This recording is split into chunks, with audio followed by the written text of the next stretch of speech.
Bonjour, bienvenue dans cette nouvelle vidéo qui portera aujourd'hui sur l'équilibre acido-basique. Alors avant de commencer la vidéo et de vous parler de l'équilibre acido-basique, on va essayer de se fixer déjà, savoir qu'est-ce que c'est qu'un acide, qu'est-ce que c'est qu'une base, pour bien comprendre et savoir de quoi on parle. Alors, l'unité de mesure d'un acide ou d'une base, qui est l'inverse d'un acide, s'appelle le pH. On l'écrit et on le trouvera noté avec un P minuscule et un H majuscule. Ce pH, il va avoir des valeurs. Ces valeurs peuvent varier entre 0 et 14. On parlera d'un acide lorsque le pH sera inférieur à 7, c'est-à-dire des valeurs comprises entre 0 et 6,8, 6,9. On parlera d'une base lorsque le pH sera supérieur à 7, c'est-à-dire au-delà de 7,1, 7,2. La neutralité, vous l'avez compris, elle se situe autour de 7. Dans notre corps, nous avons différents liquides, puisque même les liquides représentent 60% de notre organisme, et tous ces liquides ont un pH différent. Alors, quelques pH des liquides de notre organisme, l'estomac. Le pH de l'estomac est très acide, fortement acide, puisqu'il a un pH qui est de l'ordre de 1. Le sang, quant à lui, a un pH qui est compris entre 7,38 et 7,42. Ce pH-là, par contre, ne doit absolument pas varier. Notre organisme a mis en place des systèmes qui permettent d'éviter la variation du pH de notre sang. La salive, elle, a un pH qui est compris entre 7,1 et 7,4. Alors, dans les conditions physiologiques, ces pH sont stables, mais il faut savoir que les conditions de vie actuelles font qu'on a tendance plutôt à une acidification de notre organisme, c'est-à-dire plutôt à une diminution de tous les pH des liquides de notre corps. Quand on parle d'acidification, de quoi est-ce qu'on parle? Qu'est-ce qui s'acidifie? Généralement, ce sont les liquides, donc on l'a vu, qui représentent 60% de notre organisme. Donc, si les liquides s'acidifient, cela sous-entend que notre organisme s'acidifie. Il faut savoir que notre corps a la capacité de gérer une acidification faible, c'est-à-dire une faible diminution du pH. Il va disposer de systèmes qui permettent de neutraliser ces acides.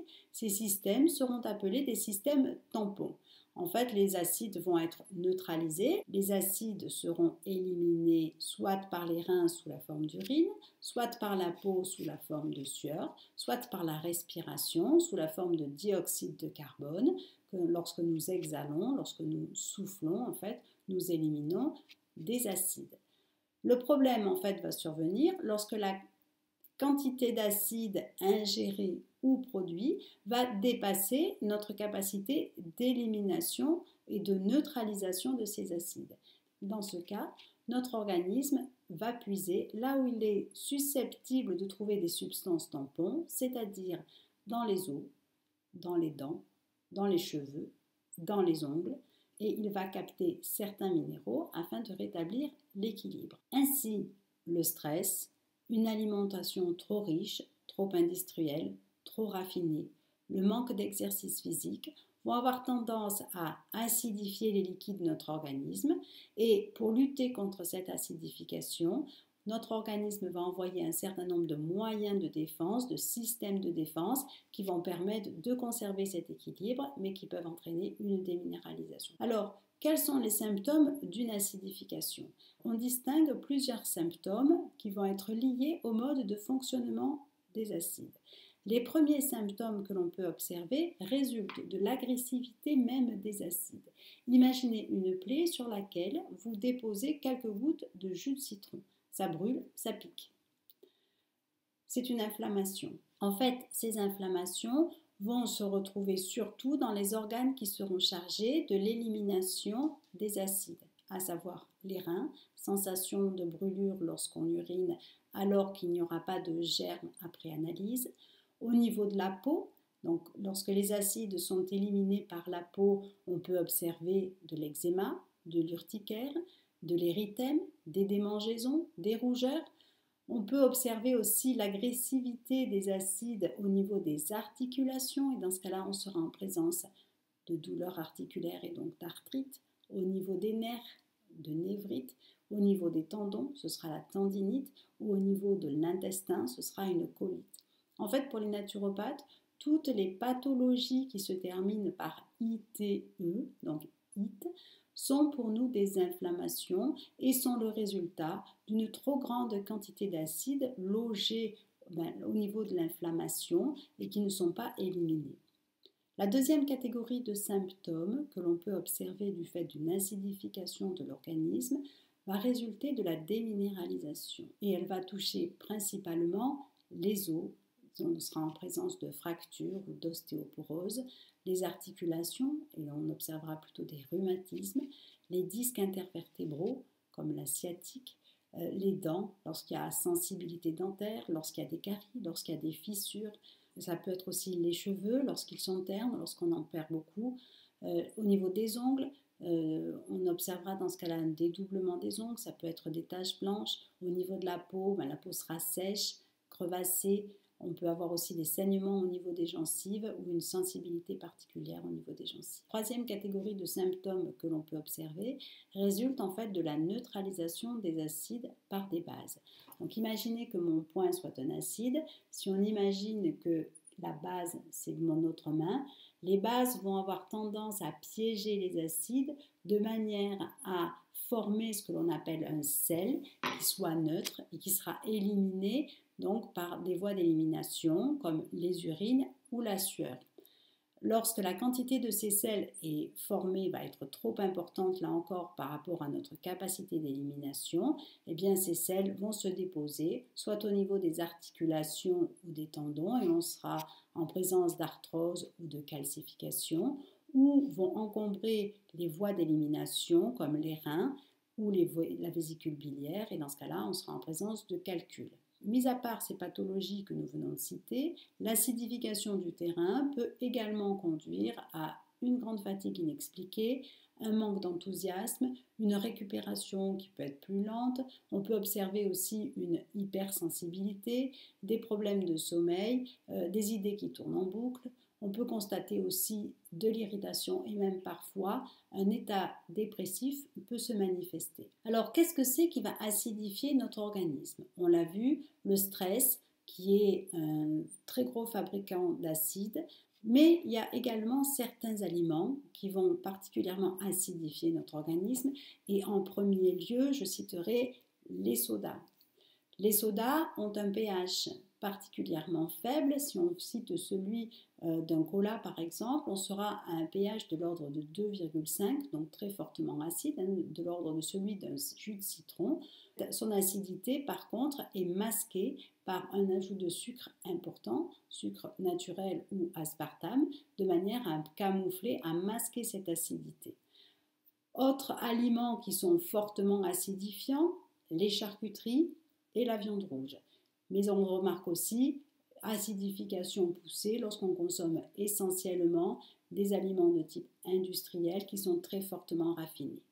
Inversement, les aliments les plus alcalinisants sont les légumes verts, les légumes colorés, qu'ils soient consommés crus ou cuits. Donc à privilégier bien entendu. Non. Qu'en est-il du citron ou des aliments qui sont acides comme le vinaigre, comme les légumes acides, comme la tomate ou l'oseille par exemple? Il faut savoir que les personnes dont le métabolisme est faible ou qui sont très fortement acidifiées pourront avoir un effet acidifiant en consommant ces aliments. Alors un test qui est bon à faire pour vérifier dans quel état vous êtes, c'est 3 matins consécutifs, vous consommez un verre de jus de citron et vous vérifiez comment vous vous sentez dans la matinée. Si vous sentez une sensibilité au niveau des dents, si vous sentez une frilosité particulière, si vous vous sentez plus fatigué, si vous avez un de ces 3 symptômes, ça voudra dire que pour vous particulièrement, ces aliments sont plutôt acidifiants. Dans ce cas-là, il faudra éviter de les consommer en trop forte quantité ou alors les associer toujours avec des aliments qui seront plus alcalinisants. Alors, comment va-t-on faire pour rééquilibrer un terrain qui est acide? Première étape, on l'a vu, modifier l'alimentation. On l'a vu, l'alimentation est une source importante d'acides et de bases.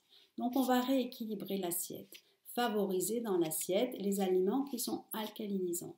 Vous consommez de la viande, eh bien, qu'à cela ne tienne, vous ajoutez une grosse part de légumes, crus ou cuits, de manière à alcaliniser et avoir un équilibre au niveau de votre assiette.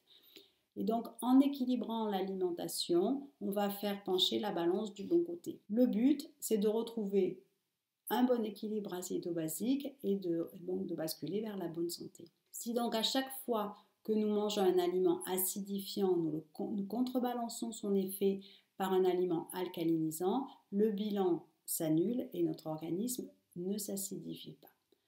Deuxième étape, pour rééquilibrer un terrain acide, on va drainer les reins et la peau.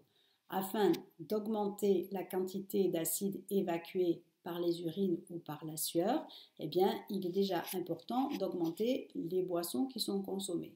Pour cela, on privilégiera les eaux de source, donc avec un résidu à sec donc inférieur à 150 mg par litre. On privilégiera les saunas pour relancer la capacité d'élimination par les pores et on pratiquera un exercice physique d'intensité modérée de manière à relancer la transpiration. Et puis troisième étape pour rééquilibrer un terrain acide, la respiration, puisqu'une grande part des acides sont éliminés par voie pulmonaire et dans ce cas-là, soit par le biais de la pratique d'une activité sportive ou alors par la respiration, par la méditation.